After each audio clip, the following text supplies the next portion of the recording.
दोस्तों, भगवान शिव के बारे में ऐसा कहा जाता है कि भगवान शिव त्रिलोक के आदि और अंत के देवता हैं, जिनके आगे दुनिया की सभी शक्तियां असफल हो जाती हैं।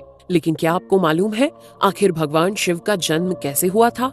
उनकी माता कौन थी और उनके पिता का क्या नाम था? उन्होंने किससे अपनी शिक्षा प्राप्त की थी और किस किस को शिक्षा का दान दिया था?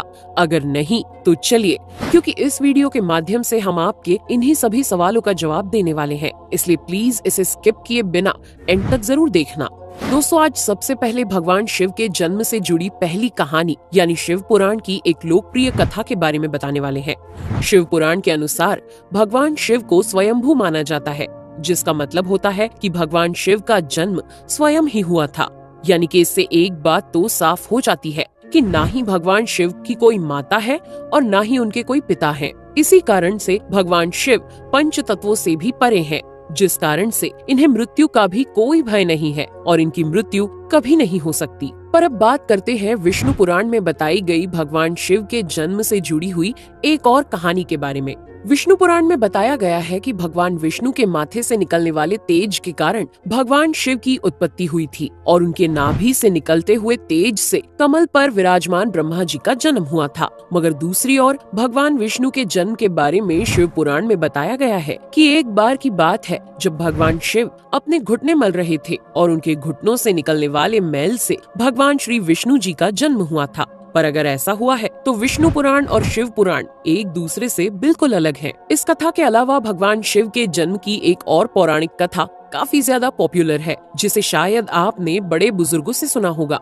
पर अगर नहीं सुना तो आपकी जानकारी के लिए बता दें कि एक बार की बात है जब भगवान विष्णु और परम ब्रह्मा जी के बीच इस बात पर बहस छिड़ गई थी कि आखिर इस संसार में सबसे महान कौन है। और जब भगवान विष्णु और भगवान ब्रह्मा इस बात को लेकर बहस कर रहे थे तो एक जलते हुए खंबे के रूप में महादेव उनके बीच आए थे। दोस्तों, वो दोनों इस रहस्य को नहीं समझ पाए और तभी अचानक से एक आवाज आई जिसने कहा कि जो भी इस खंबे का छोर ढूंढ लेगा वही सबसे महान कहलाएगा।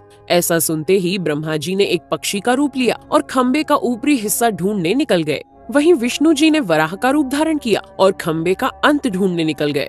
बहुत देर तक खोजने के बाद भी दोनों में से किसी को भी खंबे का छोर नहीं मिला और दोनों हार मानकर वापस आ गए। जिसके बाद भगवान शिव अपने असली रूप में आए और फिर भगवान विष्णु और ब्रह्मा जी ने ये मान लिया कि महादेव ही सबसे महान और शक्तिशाली हैं। इनसे बड़ी शक्ति इस दुनिया में कोई नहीं है।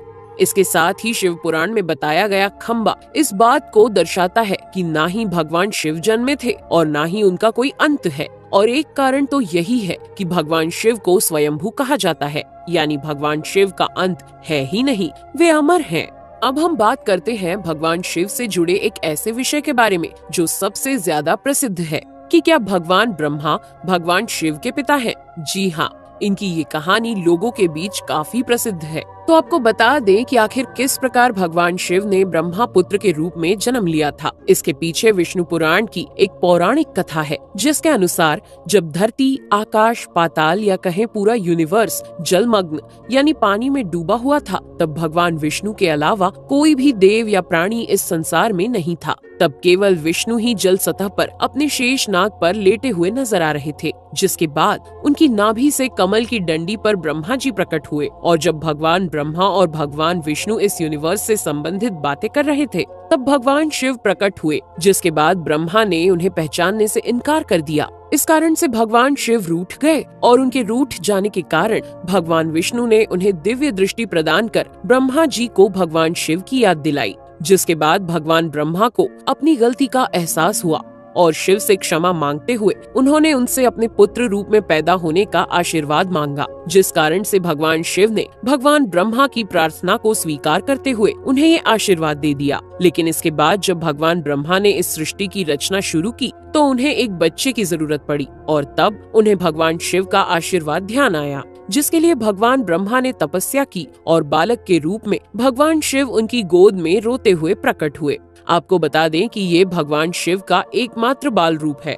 जब भगवान ब्रह्मा ने उनके रोने का कारण पूछा तो उन्होंने बताया कि उनका कोई नाम नहीं है। तब भगवान ब्रह्मा ने भगवान शिव का नाम रुद्र रख दिया, जिसका मतलब होता है रोने वाला। पर इसके बावजूद भी भगवान शिव चुप नहीं हुए, इसलिए ब्रह्मा ने उन्हें दूसरा नाम दिया।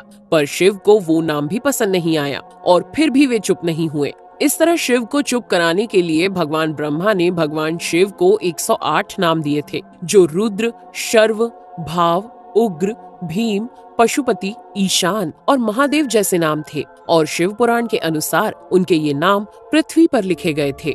इसके बाद बात आती है श्रीमद् देवी महापुराण की। तो श्रीमद् देवी महापुराण में भगवान शिव की माता और पिता के बारे में बताया गया है। श्रीमद् देवी महापुराण के अनुसार देखा जाए तो एक बार जब भगवान नारद जी ने अपने पिता भगवान ब्रह्मा जी से पूछा कि सृष्टि का निर्माण किसने किया है, साथ ही भगवान विष्णु, भगवान शिव और आपके माता पिता कौन है, तब भगवान ब्रह्मा जी ने नारद जी को त्रिदेवों के जन्म के बारे में बताया। जो बताया वो वाकई चौंका देने वाली बात थी। दरअसल उन्होंने कहा कि देवी दुर्गा और शिव स्वरूप ब्रह्मा के योग से ब्रह्मा, विष्णु और महेश का जन्म हुआ था।